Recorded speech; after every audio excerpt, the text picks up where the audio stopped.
Good. Let's get into this. So here's basically the thing. I started to study essentially the forms that recently came out. The big one was from the Senior Citizens League, which measures essentially the eroding buying power of Social Security recipients. Now, I know you're already thinking, well, what's the question of the video? And the question of the video that we're going to be answering is which president robbed your benefits the most?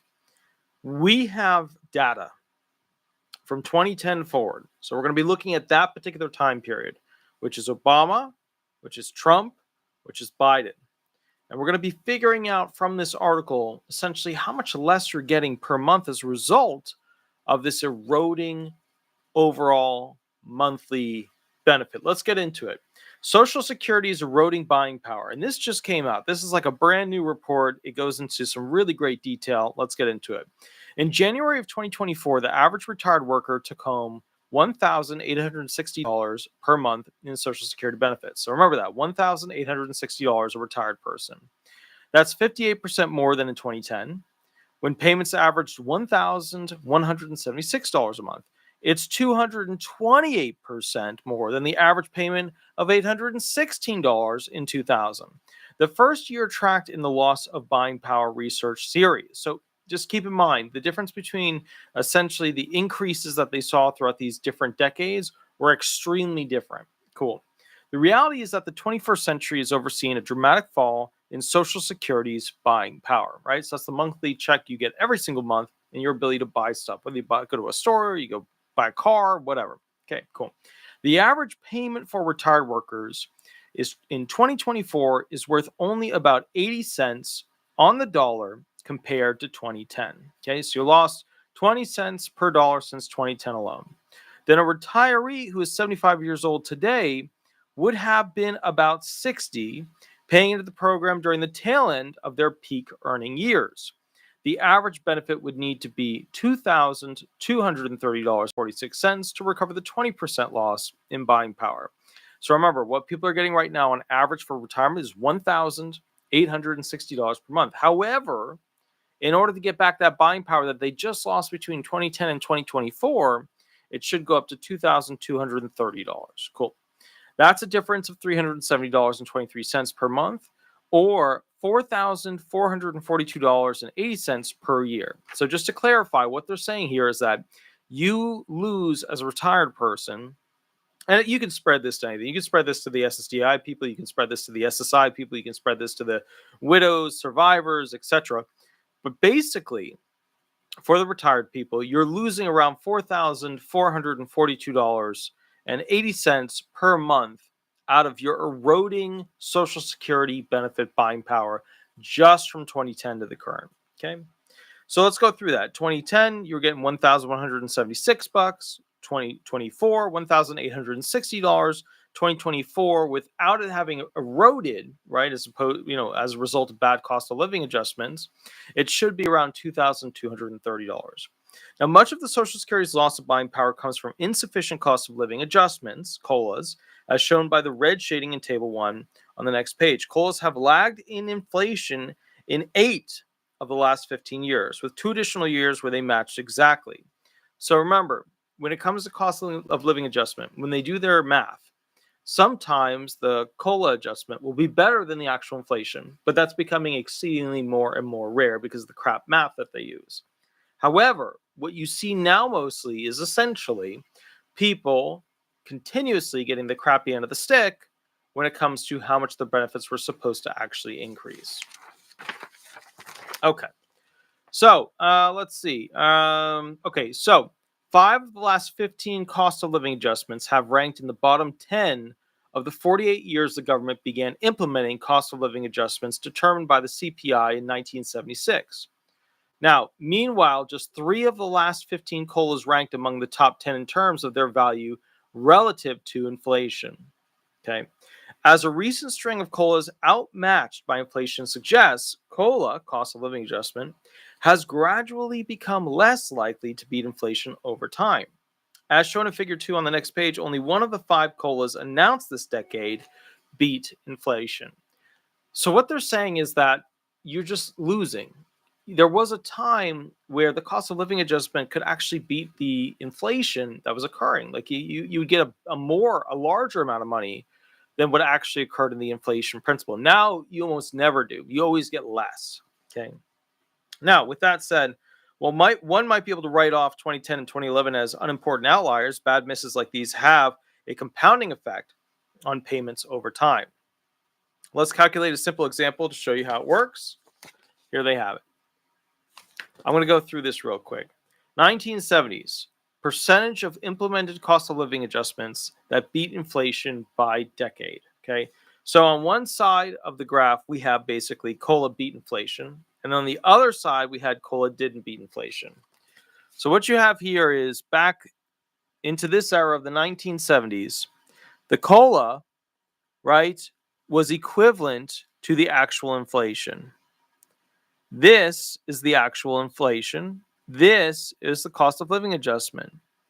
This is the actual inflation. This is the cost of living adjustment. What these are okay, right? That's fine. This is the best right here, but you can end up with these. That's fine. But what you end up over here is total shit. And here's why. This is basically where you have what actual, over here. So you have, you have the COLA right here, right? And then this was the actual inflation. So COLA inflation, COLA inflation, COLA inflation, COLA inflation, COLA inflation. What you want to beat the system is where your COLA is bigger than the inflation. That means you're getting more money. But, little things here and there. Okay, yeah. It evens out. It is what it is. Sometimes you win, sometimes you lose. But when you get over here, the cost of living adjustment right here, that's what they gave you. That's what the actual inflation was. That's the problem. And that's in your 2020s era. So to make a very long video short, you have two potential culprits because it's part of the 2010 or 2020 area, right? You have Donald Trump and Joseph Biden. We all know what happened. Donald Trump got hit with this unique virus situation. He yielded to the Democrats on them wanting to go ahead and close down businesses, have more spending, pay more to the American citizens, all that stuff. And now he's ironically getting blamed by them for spending too much. But that's a whole nother video. But the point is, you have two culprits. You have the one who had to deal with culprit on the front end, or COVID on the front end, and then you have the other one, Biden, who had to deal with COVID on the back end. Okay. For the sake of keeping the math simple, imagine you retired with a monthly benefit of $1,000 in 2009. The next year, you'd get a COLA of 0% and inflation of 2.7%. Now, remember, when that happens, they fiddled with the math horribly. And that was Obama's era, where you had 2 years in a row where they gave you literally zero increase. Even though they had inflation, they gave you zero increase. So Obama was not the so-called savior of things when it comes to cost of living adjustments. Purely, there's manipulative math going on there. Now, your payment is still $1,000, right, from 2009 to 2010. But would need to be $1,027 to be worth the same as it was the year before. Then in 2011, you get knocked down even further with a COLA of again 0% compared to inflation of 1.5%. Suddenly, your payment is still $1,000, but would need to be $1,042 to maintain the same worth as when you retired. You've lost 4.2% of your buying power. And so you're starting to see that this rotation, when they don't give you the proper math in 1 year, you continuously get significantly less each year thereafter because it builds on itself, keeps growing. Theodore, thank you for the $5 donation. That's absolutely awesome. Super duper thank you. And also thank you for becoming part of the memberships. That's very, very cool. Thank you. That's awesome.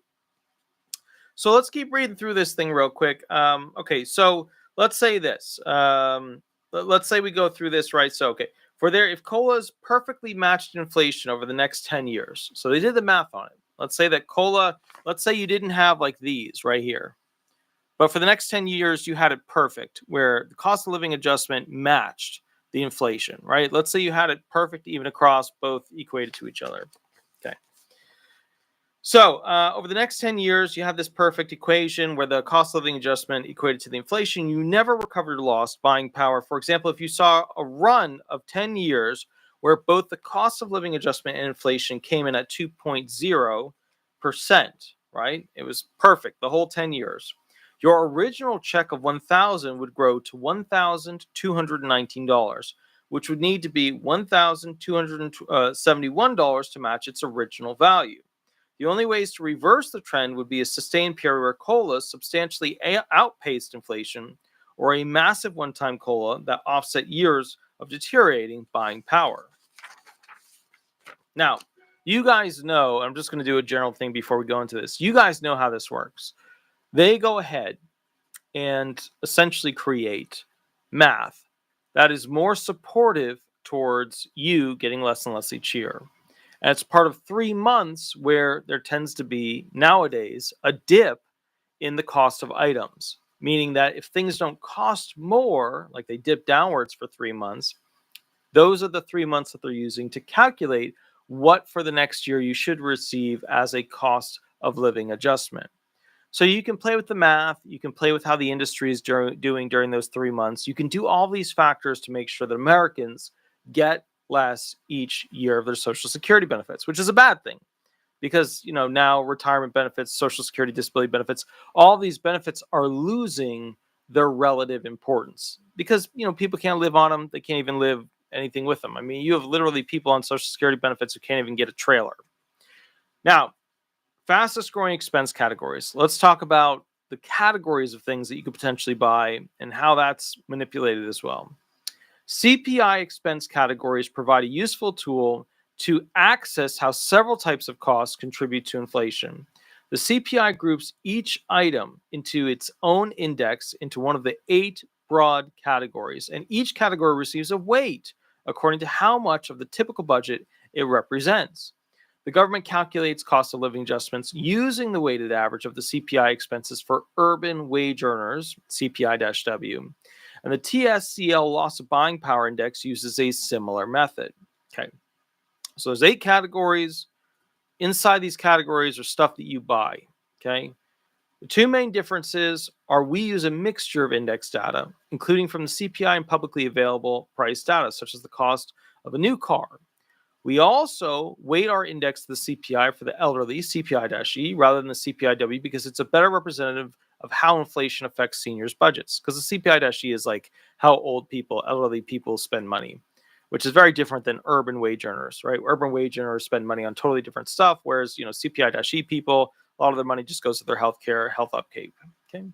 The fastest rising expense category in this study was transportation.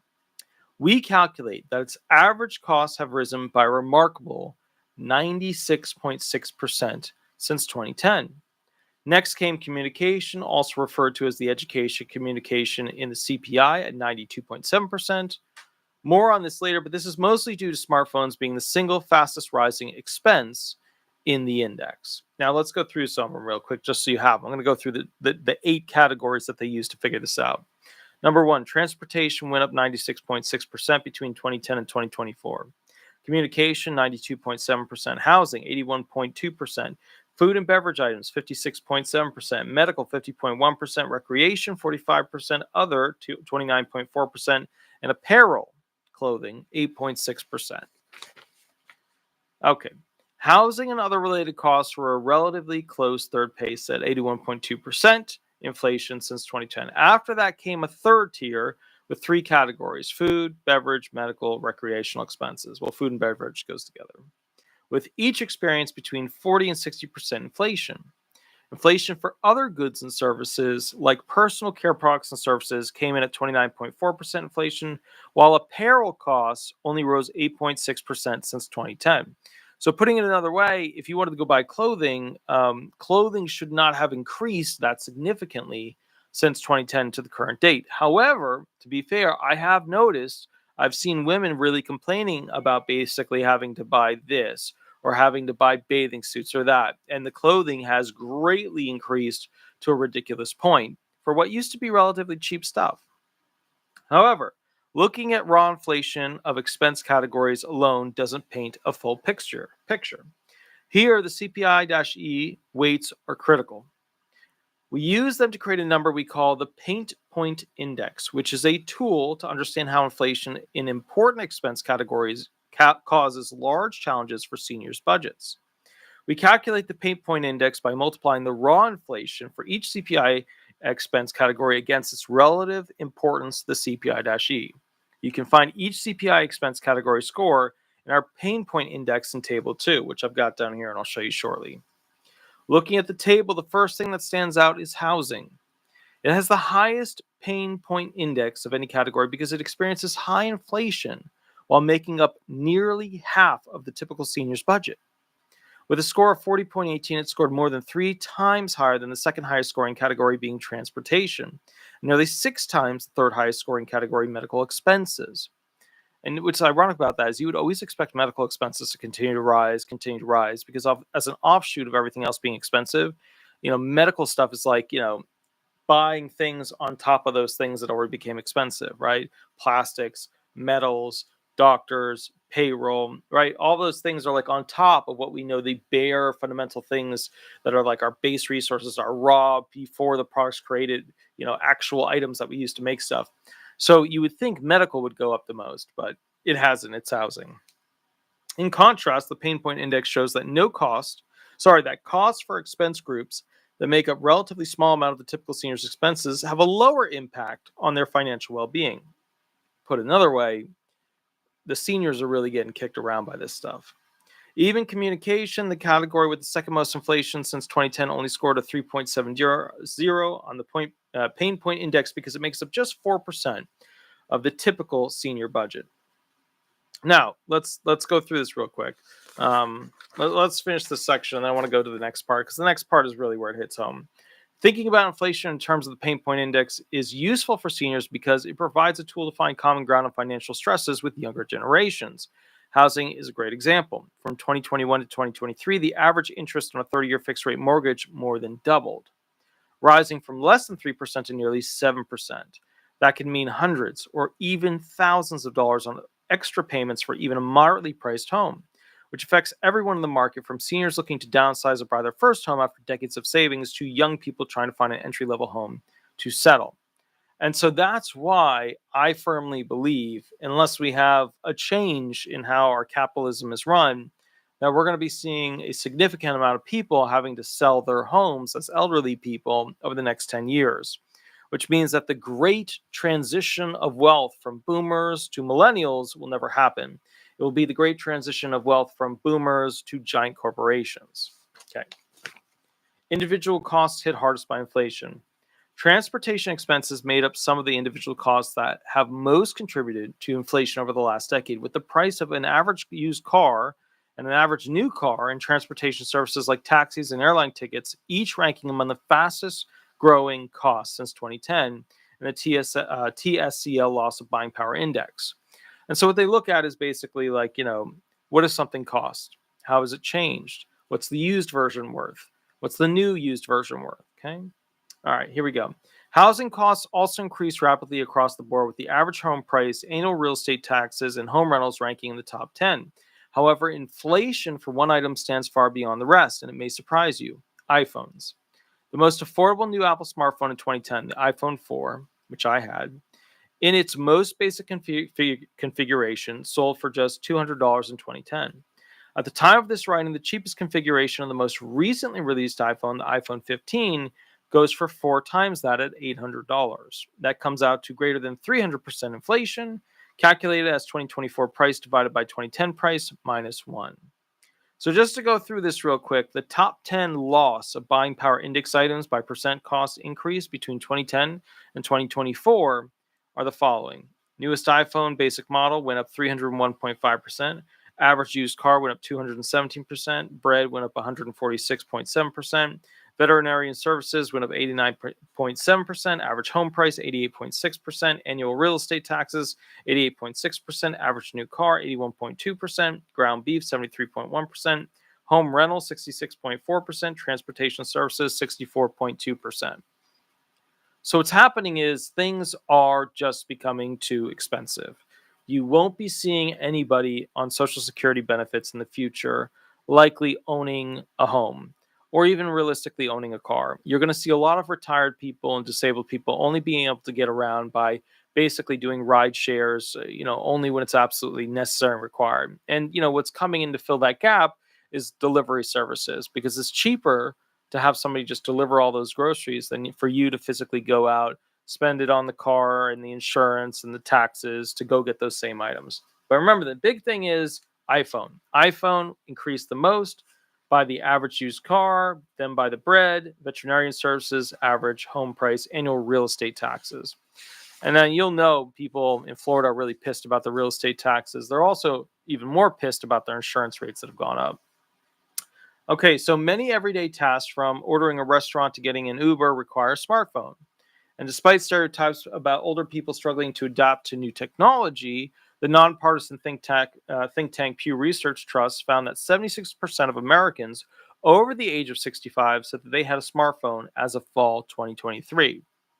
So, put another way, older people are getting real quick when it comes to smartphones. And that was one of the things you would notice. Like, Republicans were terrible with technology. They were just way behind the curve with social media, technology in general, up until I would say about 5 years ago, maybe 6 years ago. And then they started to catch on.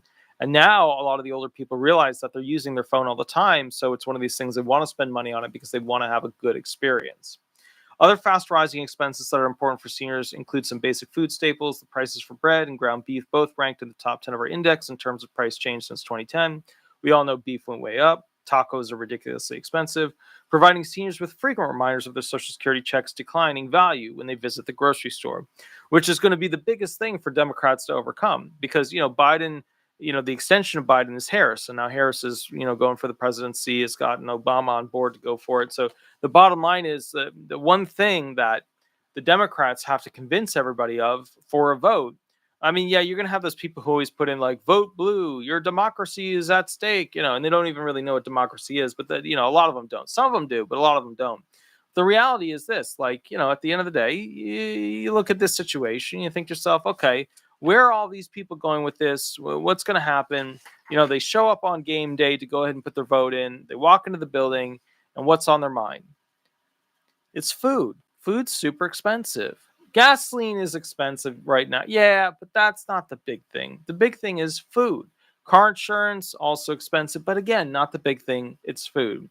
Democrats have to overcome the food issue. Democrats have to overcome the massive immigration issue. Okay, those are the two main things. And remember, if you're on a border state or a state that's being hyper affected by all this, kind of like New York or California when it comes to really bad, crime as a result of inflation, or Washington, then you're going to be thinking about inflation. You're on a border town with Mexico or Canada, you're going to be thinking about inflation. But everybody else is pigeonholed on food costs and why it's so ridiculously expensive. All right. Individual costs least affected by inflation. Here we go. So these are things that haven't really changed or have actually become cheaper over time. While many essential costs for seniors have grown dramatically since 2010, that's not always the case. Prices for many products and services have remained steady, while one has even fallen. The average cost of phone service, including both landline and wireless, decreased by 7.5%. This makes it the item with the lowest inflation in TSCL's Loss of Buying Power Index for 2024, and government programs likely contributed to that trend. Yeah, I mean, it's also the companies are mass competing now. Now there's, satellite options, or, a lot of the stuff is already set up. And to be fair, people don't really have house lines anymore. And the house lines that they already have are not analog anymore. They're all digital. So under its founding principle of universal service, the Federal Communication Commission has enacted several programs to make sure everybody can get signal at an affordable price. For example, it launched its 5G Fund for Rural America in 2020, which will spend $5 billion to subsidize new wireless networks in areas that might otherwise be left behind. Very good thing. Very, very important thing. The other index item that has experienced a small rise in prices is perhaps more surprising: women's apparel. Women's clothes cost only 1.7% more than they did in 2010. That's true because of the Chinese and the Taiwan and the South Korea, mass producing of, female clothes. But that's not true for label products for women's clothing. Label products for women's clothing has, really, really taken people for quite a ride. It's just basically, it's becoming more expensive to look wealthy. You know what I mean? And that's one of the things. How do the wealthy protect being wealthy? They make it more of an exclusive club. Okay. One possible explanation on the rise of fast fashion, a business model centered on selling lots of cheap clothing quickly to keep up the trends, even though the items might be lower quality. And that's something that you see with the malls, right? You see men's clothing and women's clothing. It's super cheaply made. The stitching's not very good, but it's cool for the moment. And yeah, you're going to wear it 3 or 4 times, and then you're just going to throw it out. But it's cheap. You can get a shirt for $20, and that's why, or you go to Walmart and just get a package of shirts for, $20 or 60. I think it's like $17, and then plus tax. This is a Walmart shirt right here. There's an Amazon shirt right here.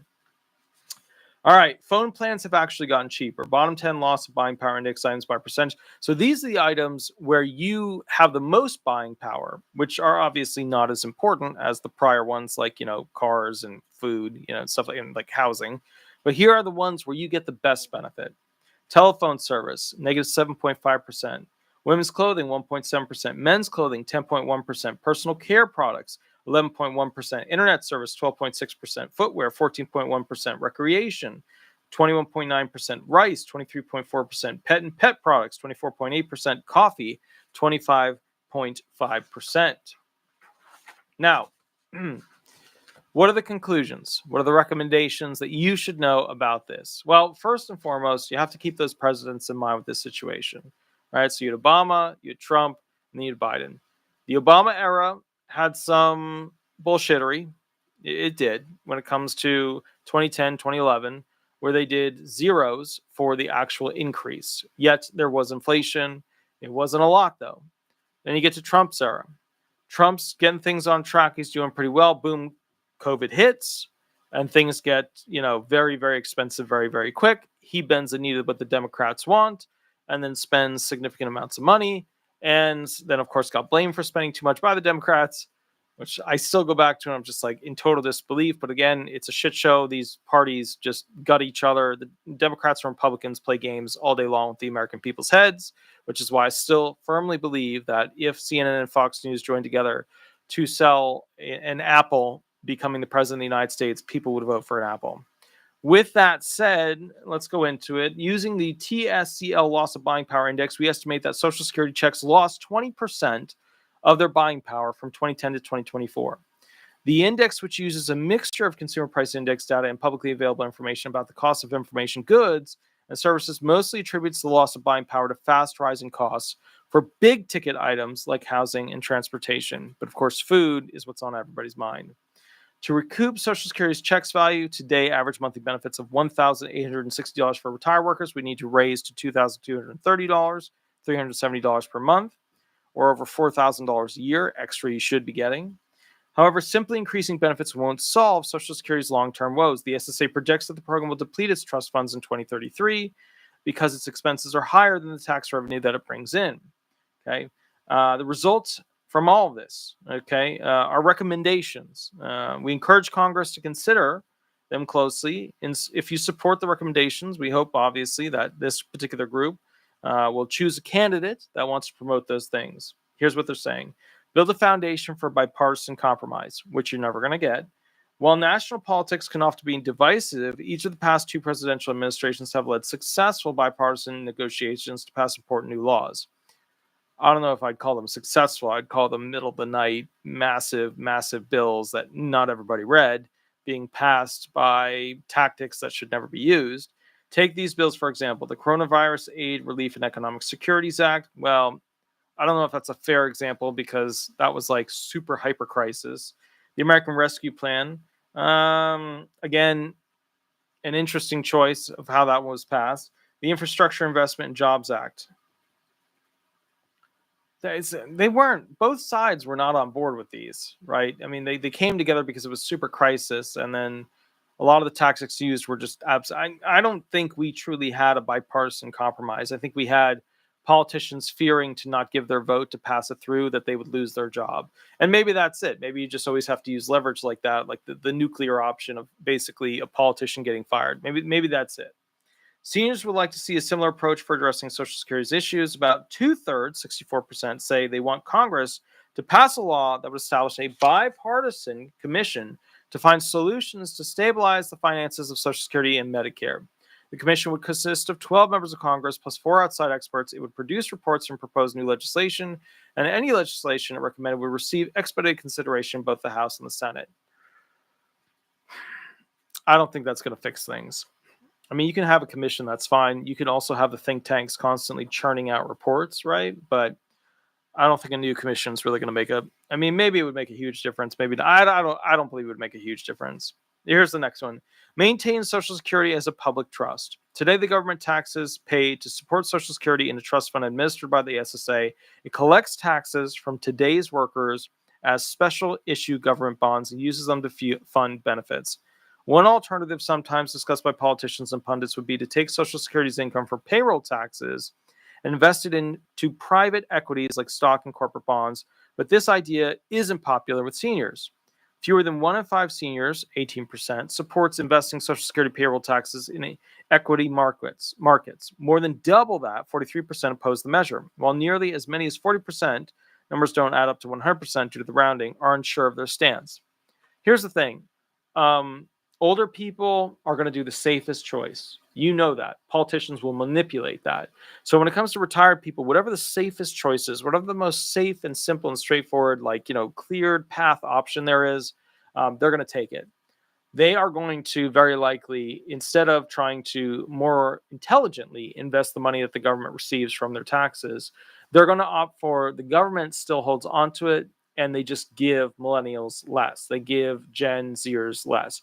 The boomers, on their final years of being boomers, are going to vote to stab all of the youth in the back when it comes to their future retirement, disability, etc. benefits. That's what's going to happen because A, to be fair, it's the safest option for them to screw over some other future group. B, it's historically what they've done when it comes to manufacturing and producing things in this country. They've sold everything overseas for that matter. Other than, of course, your protective devices, your teddy bears, and your chocolate in this country. So they have a history of that. Boomers have a history of doing the wrong thing, business-wise. And then you have basically the likelihood in this situation that the amount of time it would take to rev up doing better investments would not be a fast enough time, that it would take too much time than just stabbing the millennials in the back and giving them less, right? That would be their easy fix. Because, making the rich pay their fair share sounds good. And a lot of lower educated individuals stand by it. And it is a great idea. It's just the problem is they thrust their voice into the air without realizing that it'll never happen. And I mean, the Democrats have been running, Bernie Sanders has been running on that for decades. He keeps getting reelected on something that will never pass. 4 decades. So, you got to hand it to the man. Man found the trick right there. He's been utilizing it. Now, adjust taxation thresholds on Social Security benefits. Here we go. One major pain point for retirees is the rule set that determines how much taxes people pay on their Social Security benefits.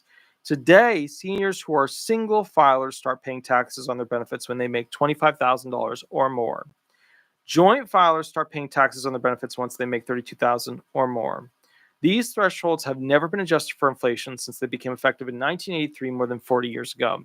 So just to be clear and simple, when you pay retirement taxes, the government, in their stupidity, screwed over future generations, the group that came before the boomers, by then saying, all right, we're going to tax, retirement benefits, which were already taxed. It's a double tax. Should be unconstitutional.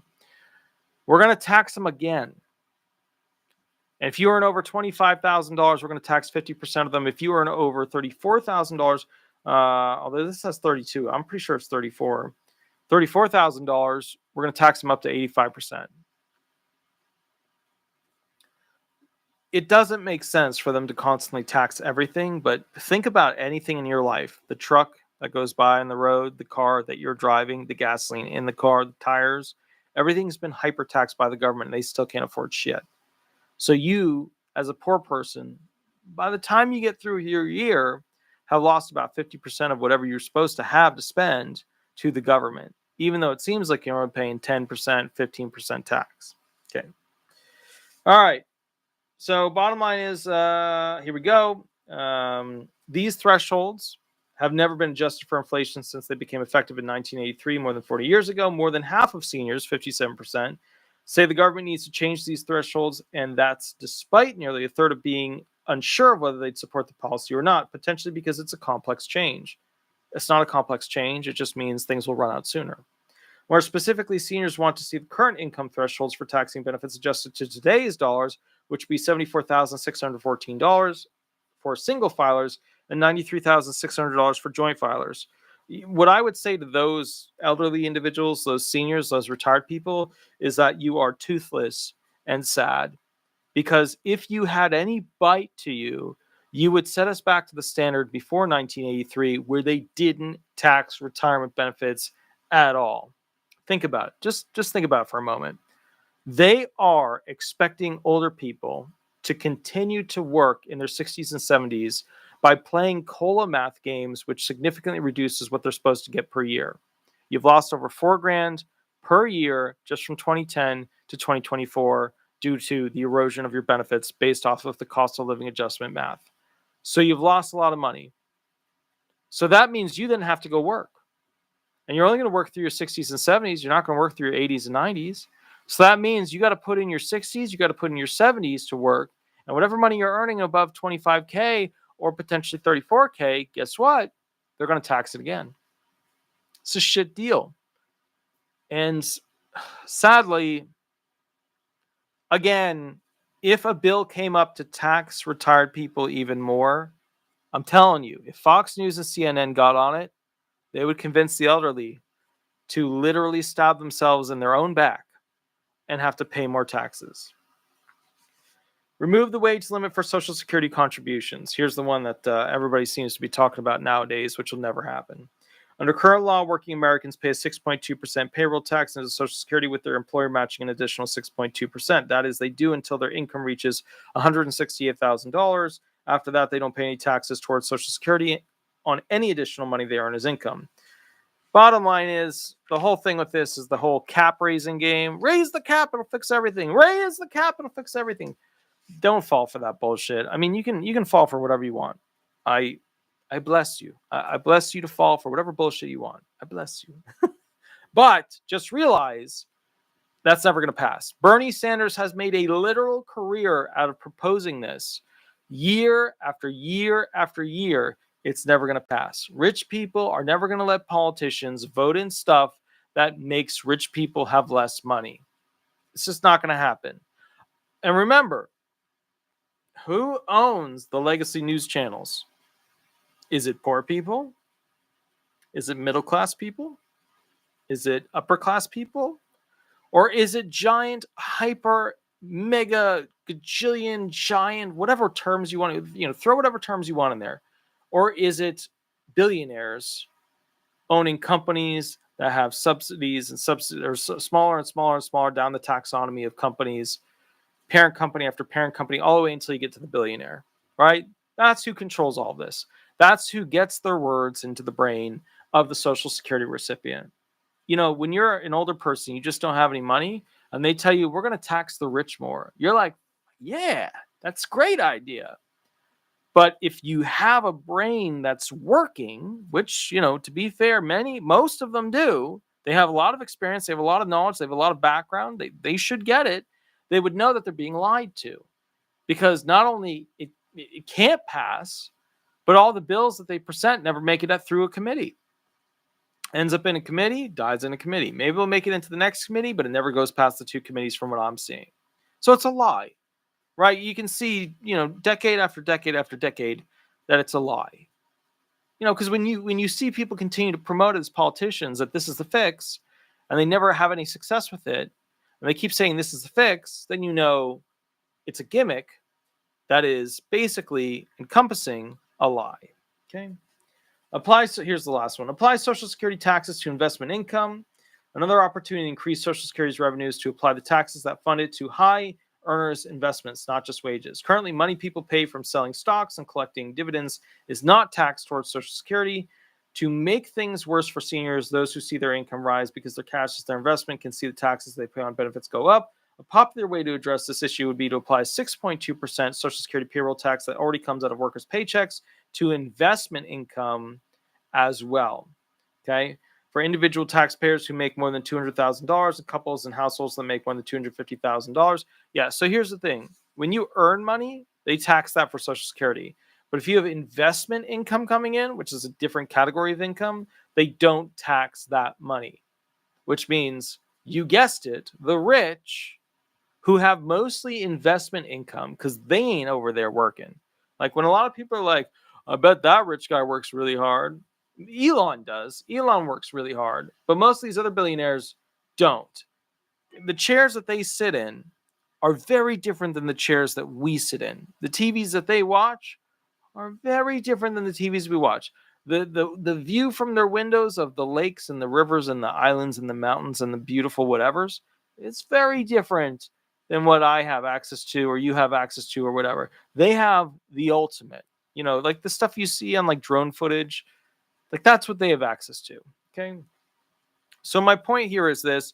Yes, you could start taxing investment income. Yes, the rich would have tons and tons of new money going into the SSA trust funds. But again, the rich will always put people into essentially Congress. They're not going to allow that to happen. So we come back to the original question. Which president basically stole the most from the American people?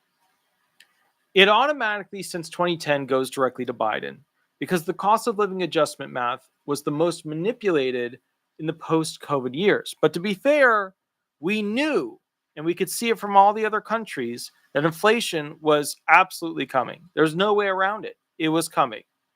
Now, some of you feel that Biden did an amazing job when it comes to oil. He certainly did an amazing job when it comes to exporting our oil to other countries, becoming one of the largest exporters of oil from this country to other countries.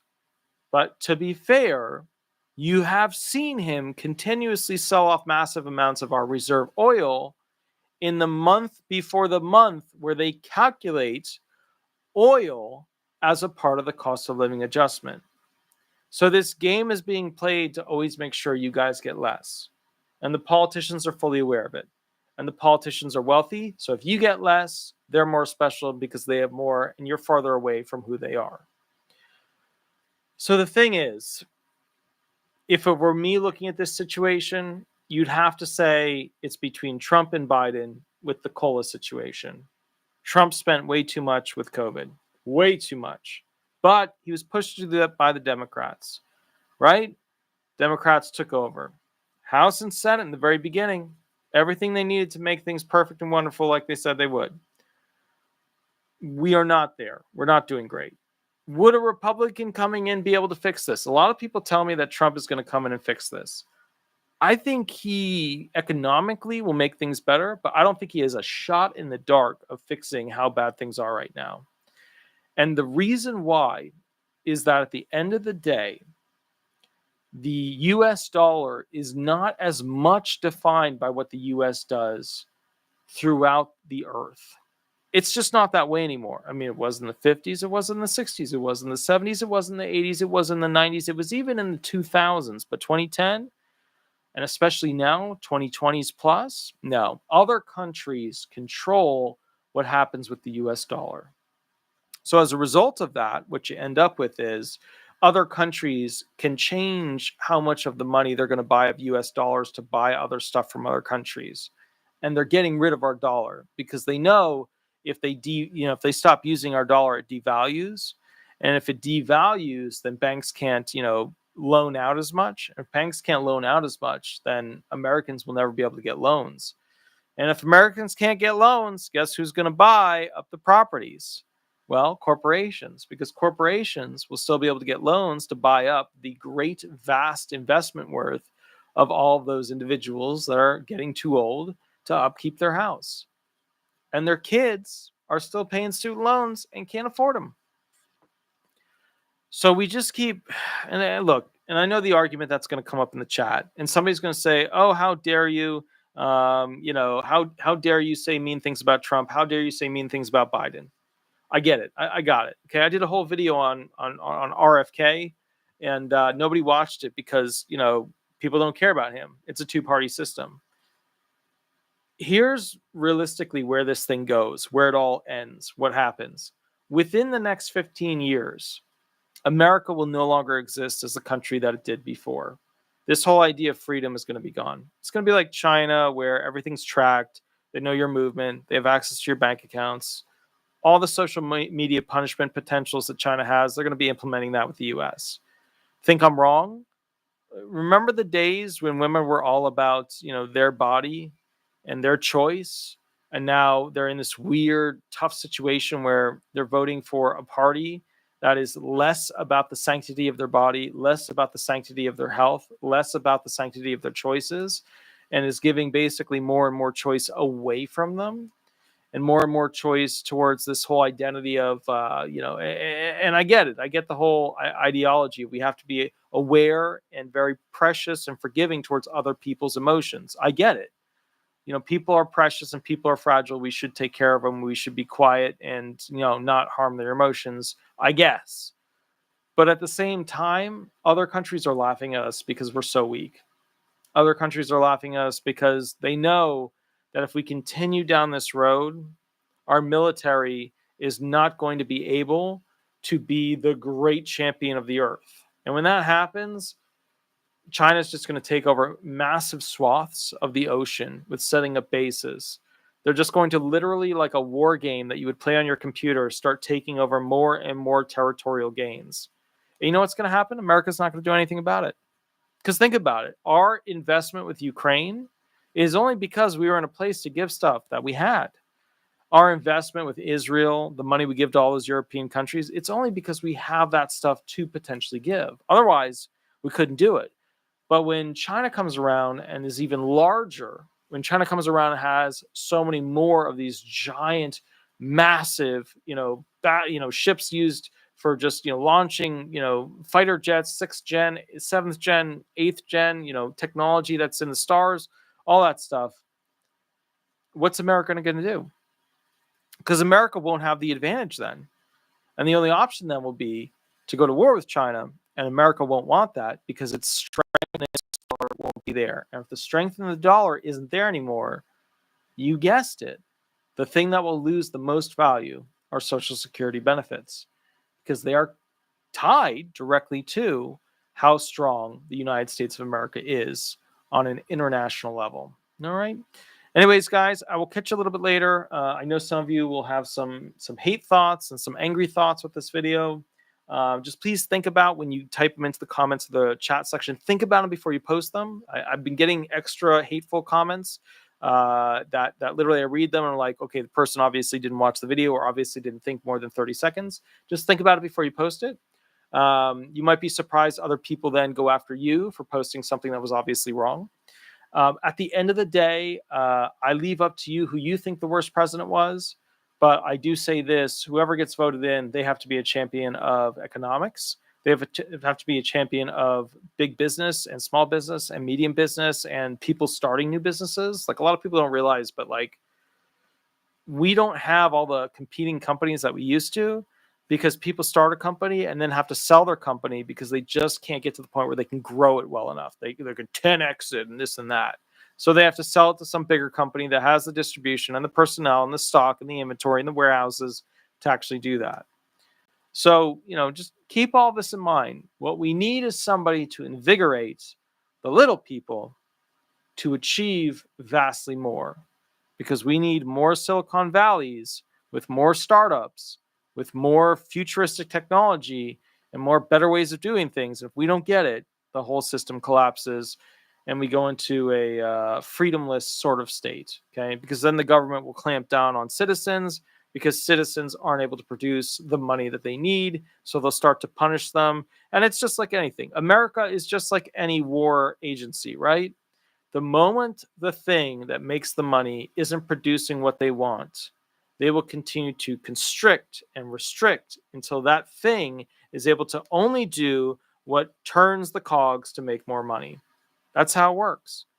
That's how it worked in World War II with the camps. That's how it worked. They literally put people into you work your life and then we get rid of you. And we bring the next generation in and we get rid of you. And that's how it works. I mean, obviously theirs was not something they could keep going because they were too aggressive at it. They were ending lives that they could have done much better with. But, remember, it's all a spectrum. World War II camps, right? America, and then humans doing really, really well, right? Healthcare for each American, right? Healthcare for some Americans, healthcare for nobody, right? America's in the middle. We're not spectacular. We're in the middle. We're in the some people get to have medical treatment by doctors who usually have obnoxious student loans. So, anyways, I will catch you guys a little bit later. I look forward to catching up with you tomorrow. So I see a question here. Susan Sells said, Walter, if the economy crashed, would Social Security still pay? No, no, because remember they could pay a small amount. Like technically Social Security will never fail even if everybody only gets $1. I mean, it only fails when they vote something in to replace it. That is the death knell of Social Security. Like when the trust funds die, there will still be money coming in, but you'll only get a check for like 78%, 77% of what you were supposed to get. You know what I mean? Like you're not going to get the full check. You're just going to get, you're going to get like a, 3/4 of a check kind of gig. So anyways, I will catch you a little bit later. You have a wonderful night. Thank you so much for being a part of the show. Please remember, I go live on Tuesdays and Thursdays to answer questions. Also, please remember, if you send me emails or call the law firm during the day, bottom line is, if it's like just a general question, like we can't do all of those. We have to do law firm activities during the 9 to 5 at disability resolution. So if you want to be a new client or your current client, cool, call us during the 9 to 5. If you want to ask a question, call on Tuesdays and Thursdays at night. That's when I go live, okay? Also, very important, if you want me to answer a bigger question or hire me for an hour to figure something out, mini contract is below. Head to Google, if you could, and go ahead and check out basically the reviews for disability resolution. If you could throw some stars up there, I would absolutely appreciate it. I'll catch you a little bit later. Have a wonderful, wonderful night. A super big thank you also to Diana Fernandez, who did an additional $1 donation. Thank you to all the members. Thank you to all the people who did donations. They really helped me keep this whole thing going and keep it rolling in the right direction. I'll catch you a little bit later. You have a wonderful night, and thank you so much. I'll catch you later. All right. Bye-bye. Bye-bye.